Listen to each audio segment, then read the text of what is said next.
She was the most photographed woman in the world. Behind every flashbulb was a woman playing a high-stakes game, one the palace never saw coming. When Princess Diana died in the summer of 1997, the world grieved. What most people didn't know was that she had left behind something far more complicated than grief: a controversial will, a financial legacy built on quiet defiance, and a series of choices that would reshape the British monarchy for generations. This is a story of how Diana lived, loved, fought, and ultimately won, even in death. Princess Diana entered the world on July 1st, 1961, at Park House in Sandringham, Norfolk. She was the fourth of 5 children born to John Spencer, Viscount Althorp, and Frances Spencer, Viscountess Althorp, a family so deeply woven into royal history that both of Diana's grandmothers had served as ladies-in-waiting to Queen Elizabeth, the Queen Mother. Royal connections were not something Diana would grow into. They were simply part of the air she breathed from birth. But beneath the titles and traditions, disappointment hung over her arrival. Her parents had hoped for a boy to carry on the Spencer name, and for an entire week, no name was chosen for the new baby. When they finally settled on Diana Frances, it honored her mother and a distant aunt who had once been considered a potential princess of Wales herself.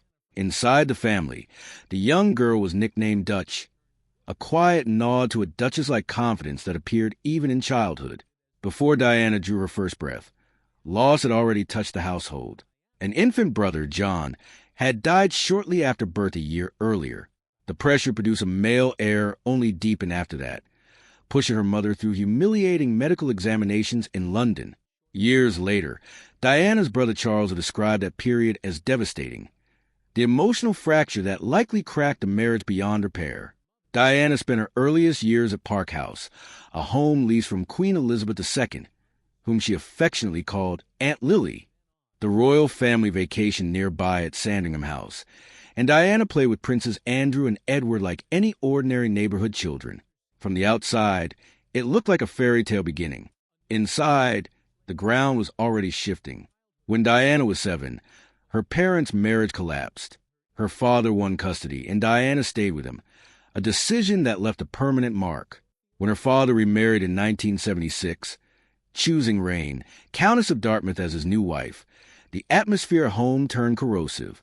Diana saw her stepmother as a bully, and the tension between them was constant, raw, and unresolved.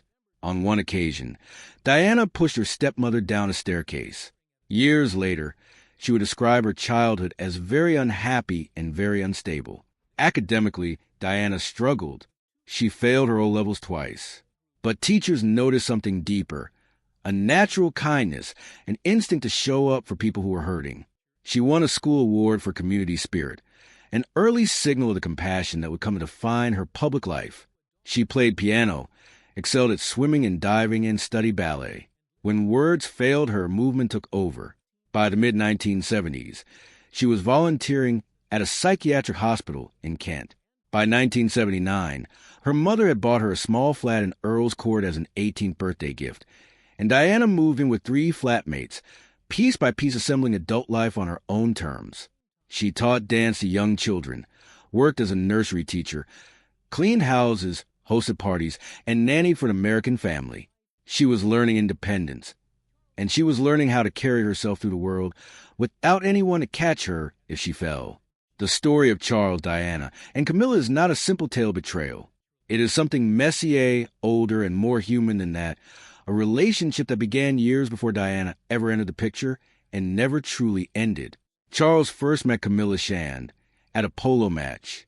From their very first conversation, something clicked. She spoke to him easily, without fear or awe. She wasn't impressed by titles. She didn't fawn. She met him as a man, not a prince. Charles was immediately drawn to her.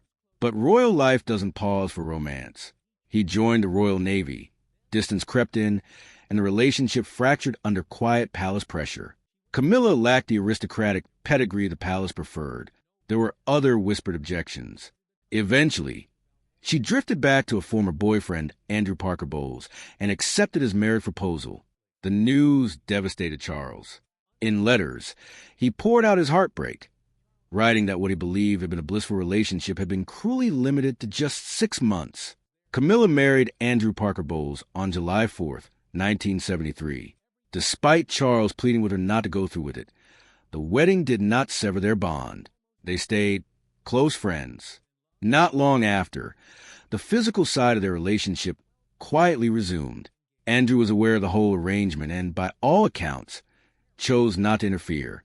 Then in 1977, Charles met Lady Diana Spencer. She was 16. There was no spark, no romance. Charles was actually dating her older sister Sarah at the time. Diana was simply part of the background, a shy teenager orbiting royal circles, without knowing she would soon be pulled straight into the center. By 1980, Charles looked at Diana differently. She was young, beautiful, untouched by scandal. She fit the royal image perfectly.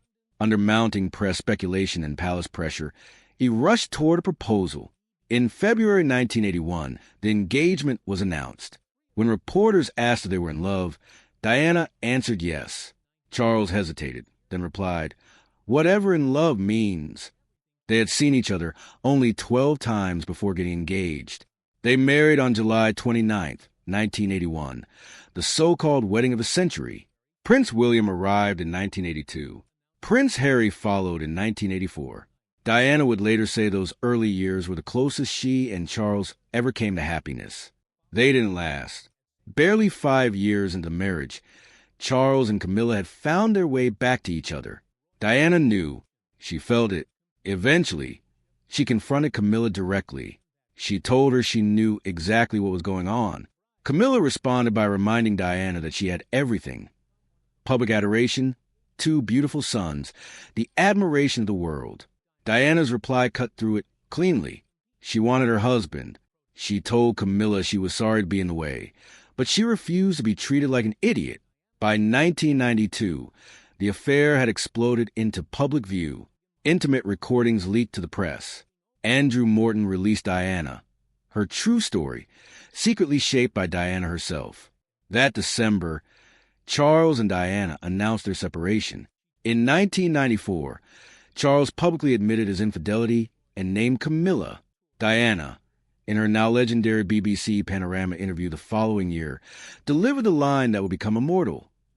"There were 3 of us in this marriage, so it was a bit crowded."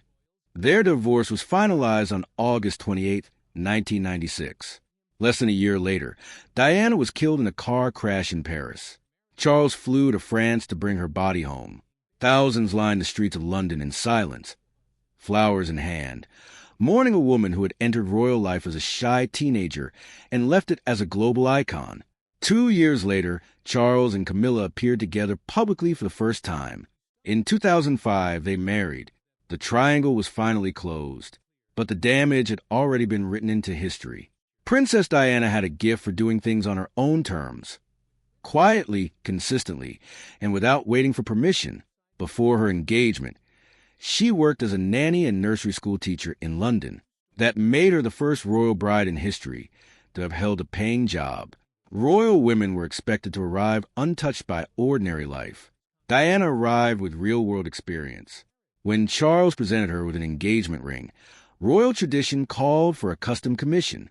Diana chose her straight from the Garrett catalog, a sapphire surrounded by diamonds that spoke to her personally. That same ring would later be given by William to Catherine, Princess of Wales, when he proposed. Kate is rarely seen without it today. At her 1981 wedding, Diana removed the word "obey" from her vows. It caused controversy. Other royal brides would continue pledging obedience in the years that followed. But eventually, both Kate Middleton and Meghan Markle followed Diana's lead, quietly dropping "obey" from their own ceremonies. She redefined royal motherhood. Until the late 1970s, royal births happened at home. Diana changed that, introducing her newborns to the world outside the Lindo wing of St. Mary's Hospital, a moment that became lasting tradition. Inside the palace, raising royal children was traditionally left to nannies. Diana refused that distance.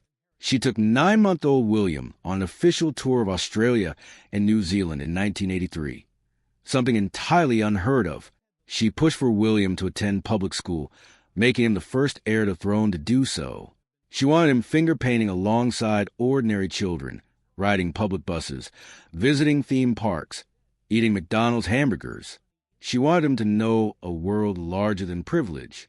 In 1987, at the height of the AIDS epidemic, Diana shook hands with a patient in a London hospital. No gloves, no hesitation. At a time when fear dominated the headlines and people genuinely believed casual contact could spread the disease, she sent a message with a single gesture. Compassion matters. Human connection matters.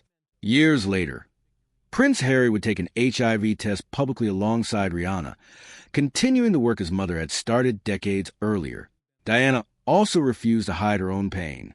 She spoke openly about bulimia, describing it as a symptom of what was happening inside her marriage. Her sons carried that same honesty forward, speaking publicly about mental health and working to normalize conversations that royal families had long buried in silence. Step by step, Diana rewrote the rules of the monarchy, not through grand declarations, but through choices. She chose her ring. She rewrote her vows. She touched the untouchable. She told uncomfortable truths. And every boundary she crossed became a doorway for the royals who came after her.